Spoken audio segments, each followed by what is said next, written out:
Eh, Kemarin saya menjanjikan membahas mengenai komposisi dan materi gitu ya. Eh, ada 4 hal yang perlu dibuat, yaitu satu tema yang relevan dengan kebutuhan profesi kita, apapun profesi kita atau apa yang sedang kita inginkan gitu. Kemudian gaya bahasa yang sesuai dengan pembaca, formal tapi juga kreatif, struktur tulisannya jelas dengan alur yang logis. Eh, Keempat butir ini sesuatu yang sangat logis, mudah diterima, tetapi bagaimana melakukannya itu yang jadi masalah kan ya, masalah kita penulis karena pembaca dengan penulis itu beda. Pembaca bisa melewati satu dua kalimat, satu dua paragraf atau bahkan hanya membaca buku di bab pertama lalu membaca kesimpulan gitu. Tapi kalau penulis setiap kata harus dicek benar-benar apakah sudah betul penulisannya maupun arti atau kegunaannya gitu ya. Itu yang kita hadapi. Eh, Kalau tidak kita lakukan itu berat, tapi kalau kita lakukan terus-menerus justru menjadi menyenangkan. Kemudian dua kata berikutnya ini juga sesuatu yang eh, hal yang wajar, tetapi bukan sesuatu yang ringan gitu ya. Misalnya saja orisinalitas, anti plagiat itu ya semua akan begitu, tapi kenyataannya penulis-penulis besar itu banyak yang tersandung dengan masalah ini. Jadi nanti kita bu- apa akan mengacu pada bagaimana Paulo Sauco itu mencoba menghilangi hal seperti ini. Kemudian data yang kuat ini juga tentu saja lah. Mana ada sih penulis yang mau menulis dengan data seadanya. Tapi ketika waktu mendesak dan seterusnya itu, wah ini memang harus betul-betul diperhatikan itu. Allah bisa karena biasa. Kalau belum dilakukan berat, tapi kalau sudah dilakukan menyenangkan. Itu yang saya alami gitu ya. Nah, Sauko mengatakan bahwa sebetulnya penulis itu yang penting jujur gitu ya. Ini materi siapa, saya ambil dari mana, kapan gitu. Itu kan hal yang wajar ya, tapi itu menguji kejujuran kita. Lalu juga jujur kepada pengalaman, pengalaman kita katakanlah seorang arsitek masuk keluar kampung, masuk keluar kota, kok beda dengan buku gitu ya. Nah, kita harus harus menghargai live realities itu gitu. Bukan bukan rumusan yang kita unggulkan atau siapa yang ngomong gitu, tapi kenyataannya demikian gitu masyarakat itu. Jadi ada dua hal yang itu kita harus lebih adil dan jujur terhadap pengalaman hidup kita dan pengalaman hidup Lian. Lian itu maksudnya orang lain gitu ya.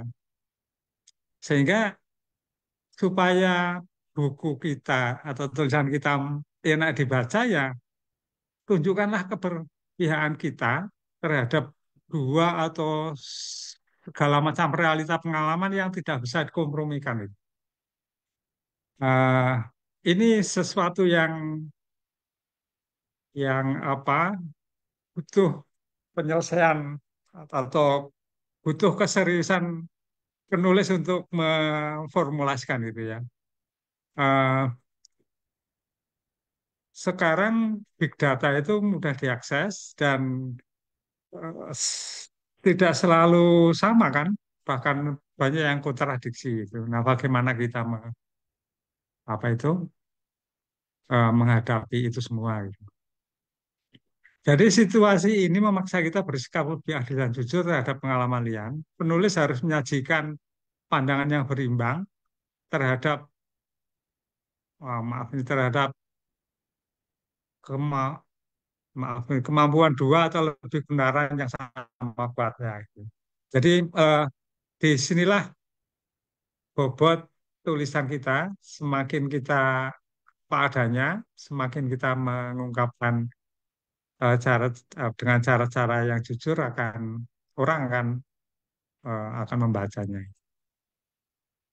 Nah, kemudian ya ini yang akan kita pelajari terus-menerus selama kita menulis ya, tidak hanya eh, saya dan Anda, tapi siapapun gitu. Jadi melibatkan aktif subjek dalam proses gitu. Artinya kalau kita mewawancarai orang ya kita apa eh, gunakan apa yang telah kita bicarakan. Kemudian berbagi kepengarahan antara peneliti dan subjek. Jadi eh, informan dan kita itu harus saling memahami gitu ya, supaya tulisan kita lebih baik, penelitian kita lebih baik dan tulisannya akan lebih baik. Kemudian kita butuh juga mengecek kepada subjek atau informan, pastikan yang kita tulis sesuai dengan pandangan masyarakat gitu.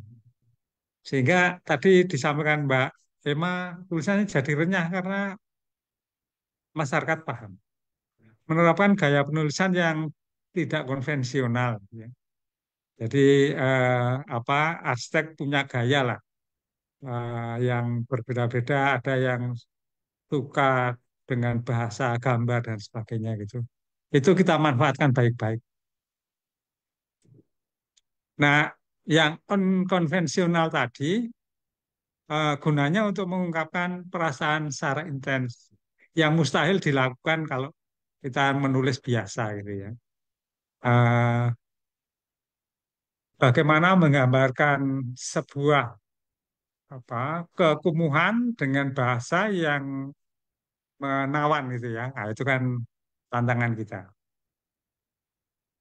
Hal ini menegaskan prinsip bahwa gaya meneliti dan menulis selalu bercorak politis. Jadi jangan takut kalau kita dikatakan wah itu orang anu apa teoritis, terlalu teoritis atau terlalu membela lokal, nah, apa selalu ngomong arsitektur Nusantara gitu. Enggak apa-apa itu karena orang akan menilai apapun yang kita lakukan. Kemudian dapat memperluas cakupan pembahasan dari yang personal ke yang lebih luas lagi secara politis gitu ya. Kita tidak perlu menyebutkan secara langsung, secara vulgar, tapi melalui narasi kita menunjukkan siapa kita atau apa yang akan kita lakukan. Dan yang ketujuh terakhir, tujuannya menyajikan interpretasi dan refleksi penulis sesudah kutipan ungkapan subjek yang kita temukan gitu ya. Jadi saya melihat banyak sekali kutipan-kutipan di dalam penelitian, di dalam makalah, tapi kemudian tidak kita rangkum gitu ya.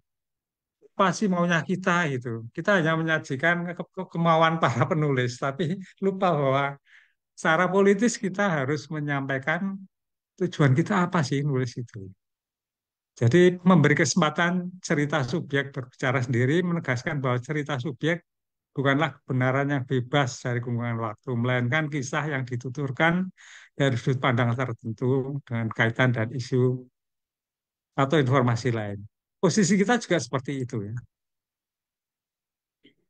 Nah, untuk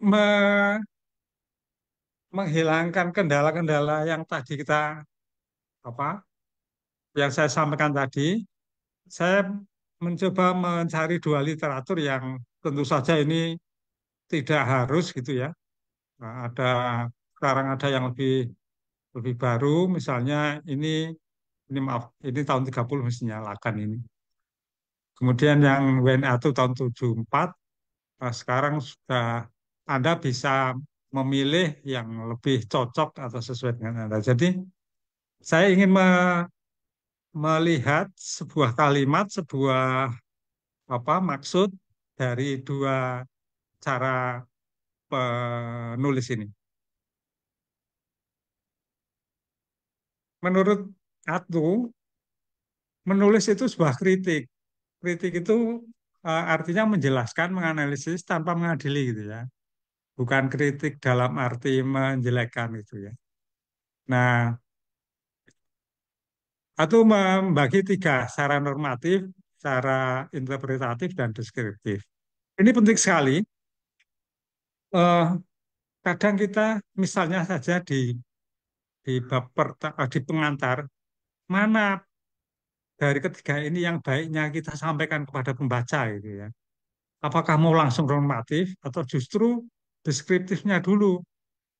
Misalnya menurut saya bahwa perkembangan dunia akhir-akhir ini ya itu kan deskriptif ya. Gitu. Atau secara interpretatif bisa juga. Nah, itu nanti akan kita lihat metodenya kalau kita setelah membahas punya Lakan.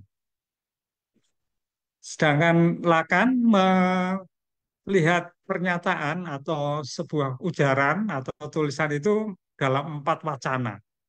Satu wacana Tuan, Discourse of the Master, atau wacana analis, Discourse of the Analyst, wacana universitas, Discourse of the University. Nah, ini yang terakhir yang sering kali digunakan untuk oleh para penulis, terutama yang penulis fiksi gitu ya. Discourse, Discourse of the History. Ini digunakan untuk bagi penulis untuk melihat wacana-wacana tentang pengetahuan kekuasaan dan hubungan antara subjek dengan objeknya, antara kita dengan yang kita teliti, antara kita dengan orang lain, dan seterusnya.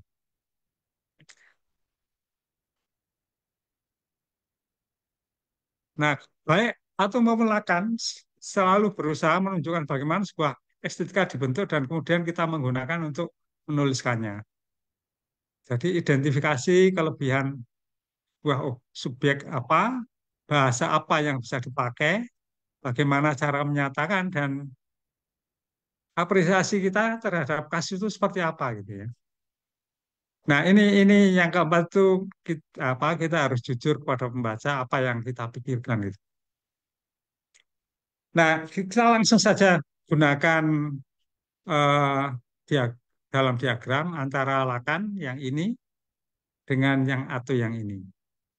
Kalau kita melihat sistematika penelitian agak berbeda-beda, ada yang 7 bab, ada yang 5 bab gitu ya.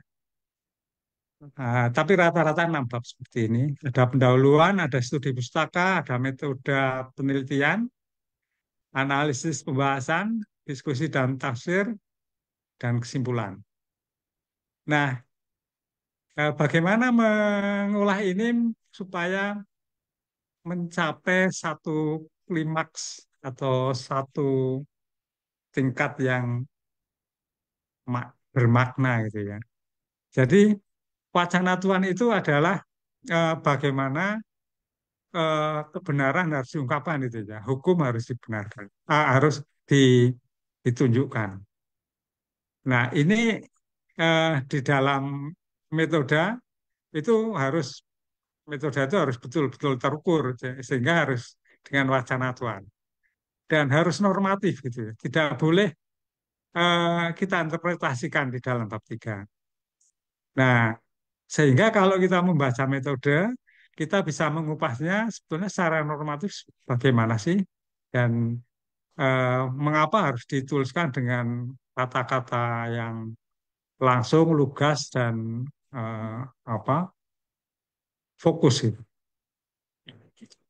Kemudian kalau kita akan menganalisis atau analisis itu biasa dilakukan pada bab 4 dan analisis biasanya dilakukan secara interpretatif gitu. Jadi bahasanya juga harus dengan bahasa analisis. Misalnya kita bicara tentang eh, bangunan kayu gitu ya, ya. Kayunya kayu apa, bahannya didatangkan dari mana, dan bagaimana mengolahnya. Nah, ini tidak sama setiap arsitektur sehingga butuh interpretatif. Kemudian wacana universitas. adalah bagaimana menyampaikan sesuatu secara benar dan secara pasti itu. Tidak tidak apa tidak bisa diterjemahkan dengan cara yang berbeda kalau kasusnya berbeda gitu. Nah itu biasanya pada bab 3 pustaka. Jadi bagaimana kita menuliskan pustaka ya harus mengikuti kebenaran dan harus normatif juga. Nah, bagaimana dengan wacana histeris? Wacana histeris itu sesuatu yang mempertanyakan atau kadang-kadang mengolok-olok atau kadang-kadang mendebat sesuatu yang sudah ada. Ada sebuah teori yang kita melihat itu belum begitu kokoh, lalu kita goyang supaya teori itu akan semakin kokoh gitu ya. Bukan untuk meruntuhkan, tapi untuk mengokohkan gitu kan. Nah ini kita harus me- melihat dari secara antagonis, itu biasanya dituliskan pada bab pendahuluan. Tuh. Demikian juga untuk yang lain itu ya. Misalnya bagaimana membuat kesimpulan. Nah, kesimpulan itu harus harus terukur menggunakan wacana Tuhan dan eh, harus ini kita anu apa deskriptif kita bahwa menurut saya gitu, atau temuan saya atau kesimpulan saya kan begitu ya. Sehingga petulisan ini maunya seperti itu gitu. Dan terakhir yang di bab 5 ini juga wacana histeris bahwa untuk mendiskusikan kita harus membahas secara kritis sehingga kalimat dan apa paragrafnya juga harus demikian. Nah, dengan cara seperti ini kita akan mendapatkan sebuah narasi yang komplit, eh, mana yang bisa diinterpretasi, mana yang harus kita ikuti, dan mana yang masih bisa bergoyang-goyang, masih bisa dianalisis. Gitu.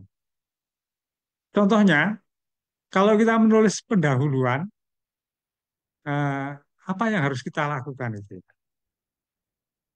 Oke, nah, sebelum sebelum itu ya, kita akan membuat buku dalam bentuk sistematika yang sangat simple.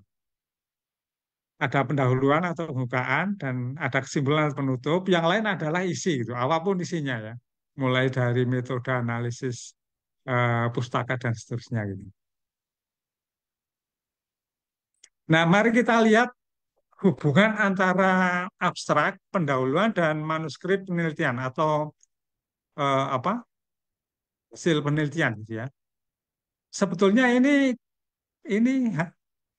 satu hal yang sama gitu ya.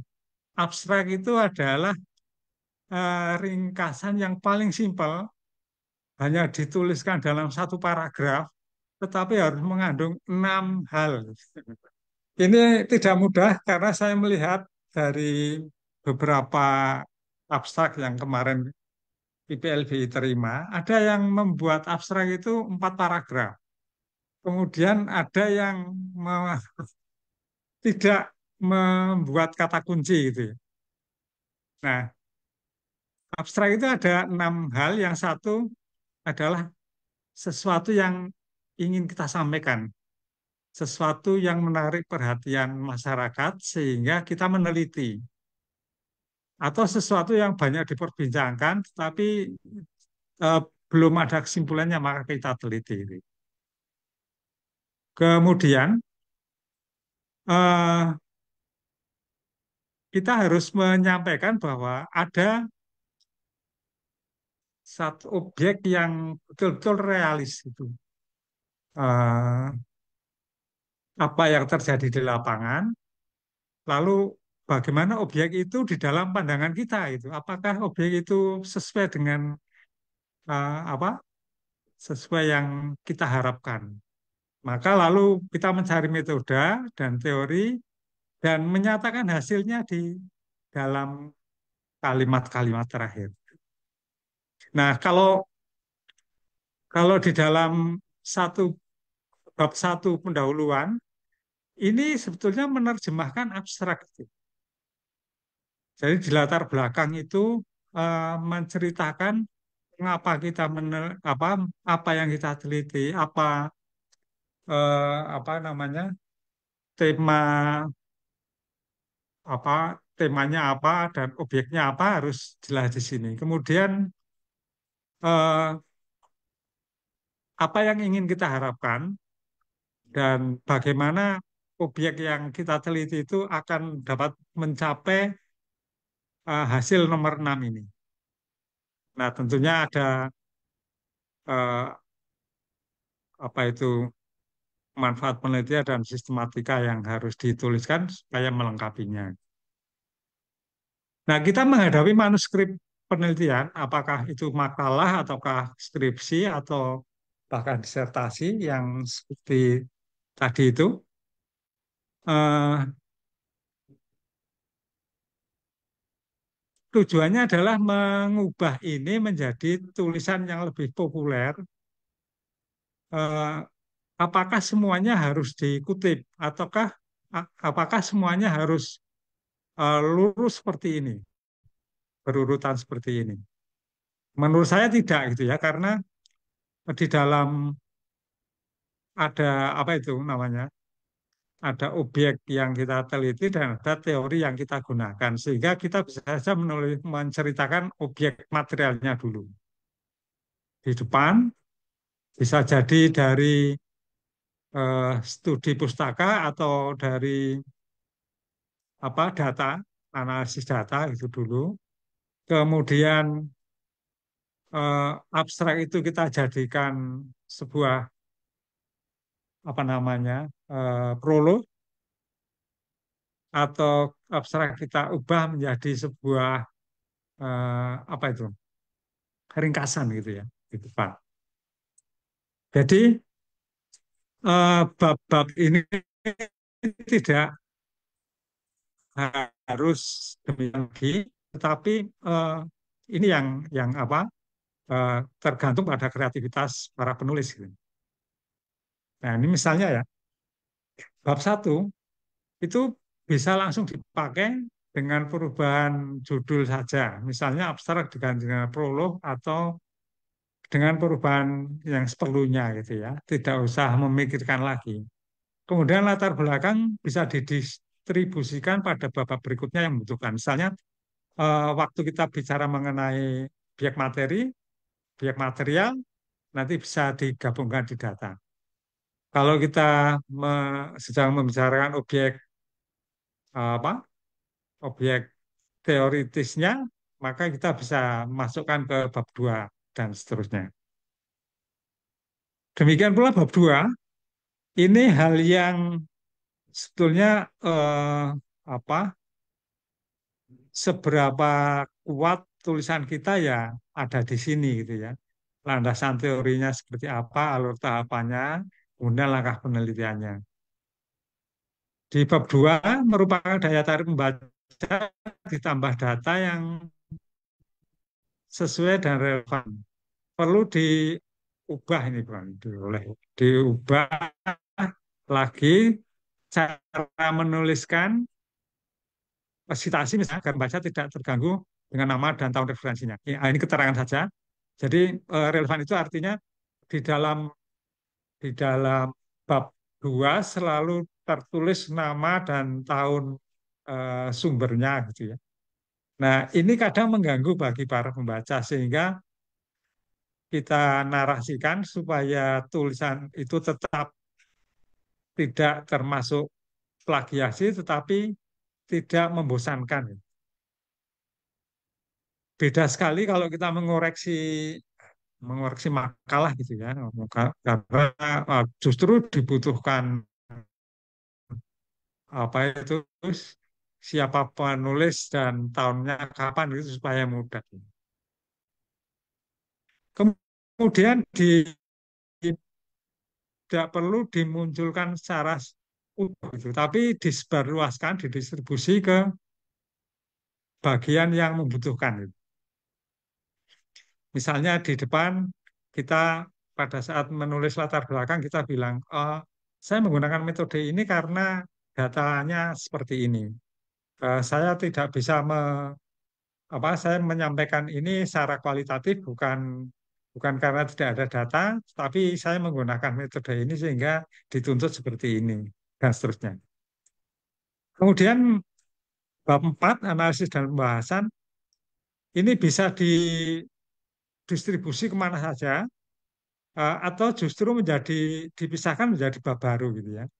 Karena analisis pembahasan itu eh, apa tadi antara data dan analisis kita, narasi-narasi kita yang eh, tercampur menjadi satu gitu. Nah, di sini biasanya buku babnya menjadi banyak karena pada bab 4 ini kita distribusi menjadi subbab-subbab yang banyak. Kemudian yang terakhir bab 5 dan 6 tidak memerlukan banyak editing, tinggal memperindah sebagai penutup buku saja.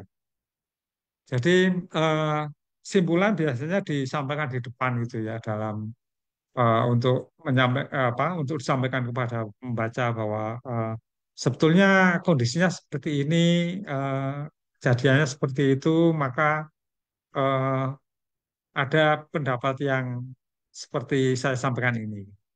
Nah, di belakang juga bisa dituliskan lagi.